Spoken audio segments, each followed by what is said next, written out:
गुरुजी, आज के इस अंक में हम बात करेंगे तमाम ऐसे उन बच्चों की जिनकी बुद्धि, जिनका दिमाग और आम तरीके के जो बच्चे होते हैं, जो नॉर्मल बच्चे होते हैं, उनकी तरह नहीं होता, जिन्हें हम कहते हैं मंदबुद्धि बच्चे। यानी जिनकी बुद्धि कम काम करती है, जिनका दिमाग कम काम करता है, लेकिन बचपन से ही ऐसा होता है। इसमें बच्चे की कोई गलती नहीं होती।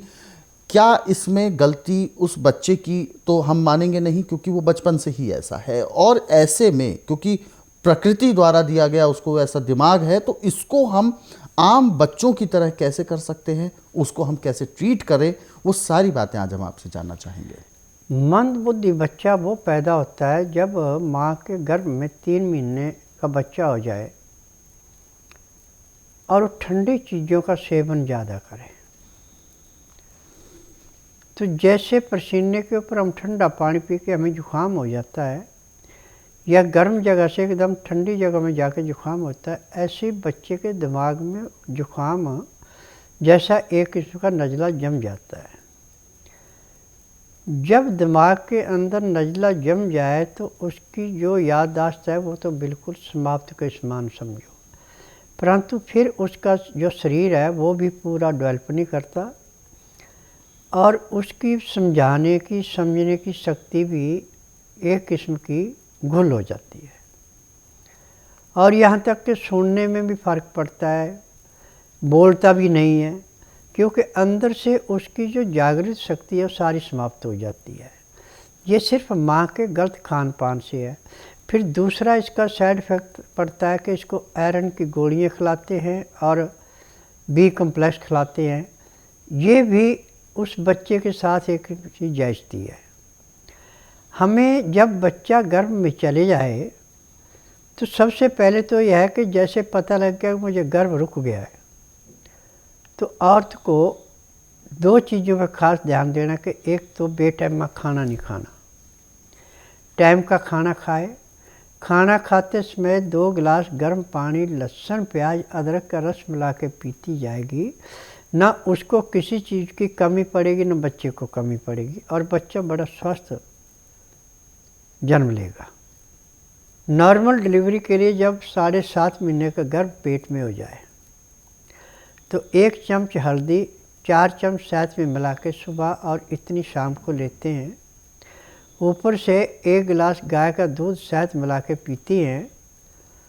तो जैसे ही 9 महीने पूरे होंगे, 10वां महीना चलेगा, किसी के 4 दिन चलते हैं, किसी के 6 दिन चलते हैं, और जैसे बाथरूम आता है ऐसे बच्चा बाहर आ जाता है, उसको दर्द लेने की ज़रूरत नहीं पड़ती। ये हमारे आयुर्वेद के अंदर एक बहुत बड़ी खासियत है। अब मेरे पास जो मंदबुद्धि बच्चे आते हैं, किसी का इलाज चलता है 3 महीने, किसी का 6 महीने, किसी का साल, आज वो पूर्ण रूप से स्वस्थ हैं। क्योंकि जिन बच्चों की मंदबुद्धि होती है, इनको नाक में डालने की दवाई, सिर में मालिश करने के लिए तेल, और पूरे शरीर में मालिश करने के लिए तेल दिया जाता है, और खाने के लिए कुछ थोड़ी दवाइयाँ दी जाती हैं। जब उनको नियम से देते हैं, परिवार ठीक ढंग से जैसे बताया जाता है, तो 15 दिन में बच्चा जो है बोलना शुरू कर देता है और उसकी जो एक्टिविटी है उसमें परिवर्तन आ जाता है।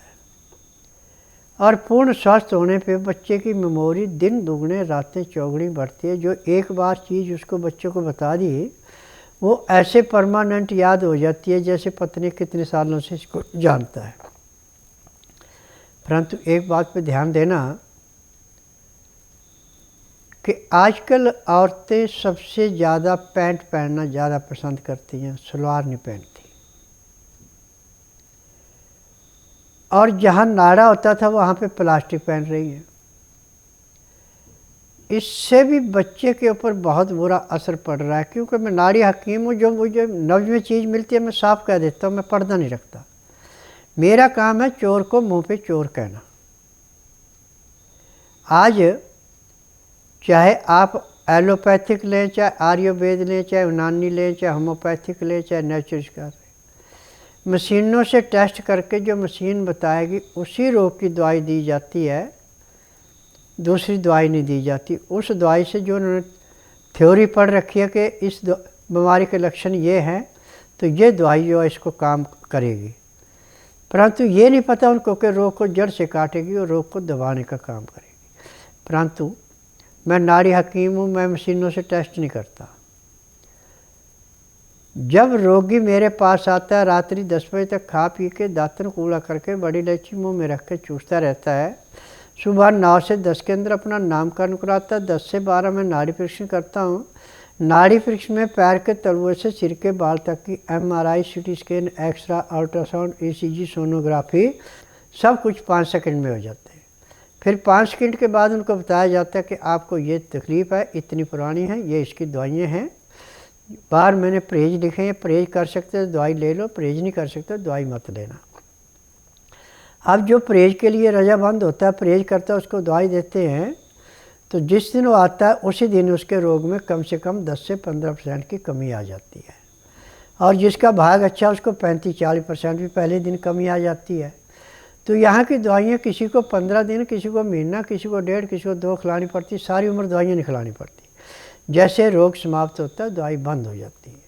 और जो हमारी ये दूसरी संस्थाएँ हैं, ये तो जब तक आपका जीना है तब तक आपको रोग की दवाई खानी है। इन दवाइयों के जो अंदर जाके साइड इफ़ेक्ट पड़ते हैं कोई भी पूरी उम्र नहीं भोगता। आज आपने देखा होगा कि टीवी के माध्यम से डॉक्टर भी आ रहे हैं, हकीम भी आ रहे हैं, योगी भी आ रहे हैं, अपनी आँखों में चश्मा लगा रखा है और दूसरे की आँखों के चश्मा उतारने की बात कर रहे हैं। अपने सिर पे ऊपर बाल जो है बिल्कुल उड़ चुके हैं, हथेली की भांति खोपड़ी साफ हो रही है, परंतु दूसरे को बाल लाने की घोषणा कर रहे हैं। मेरे पास ऐसा नहीं है। मैं ना तो आँखों में चश्मा मांगता हूँ, ना कानों में मशीन मांगता हूँ, ना बालों को झड़ने को मानता हूँ, और मैं खानदानी रोग भी किसी को नहीं मानता। मेरे उपचार में खानदानी रोग कोई है नहीं। ये सब रोग आपकी जीभ का स्वाद है। जिस दिन मेरे पास आके नाड़ी परीक्षण करते हैं उसी दिन से आपकी बंजिश लग जाती है कि आपने ये चीज़ नहीं खानी, ये खानी है। क्योंकि ठंडा पानी, बासी खाना, बेटाइमा खाना, बेटाइमा सोना, बेटाइमा उठना, ये मेरे नियम से विरुद्ध है।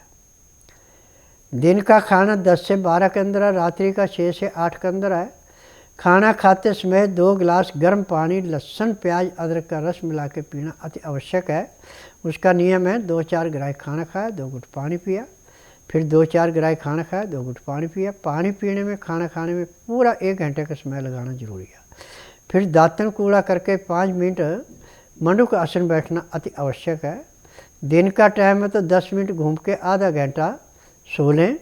रात्रि का टाइम है तो कम से कम वज्रासन से उठ के आधा घंटा आप सैर करें। उसके बाद 1.5 घंटे तक चाहे परिवार में बातचीत करें, चाहे धार्मिक सीरियल देखें, चाहे किताबें पढ़ें। ठीक 9 से 10 के अंदर सो जाएं। सुबह 4 बजे उठ करके आधा घंटा कपालभाति, 15 मिनट भस्त्रिका, 8-10 बार अग्निसार, 15-20 बार उज्जयी, 25-30 बार ब्रह्मणी, 5 मिनट तक कुंभक, 1 घंटा लोन विलोन करते हैं। तो मैं दावे से कहता हूँ कि जब तक आपके शरीर के अंदर सांस है तब तक आपको किसी की दवाई खाने की ज़रूरत नहीं पड़ेगी।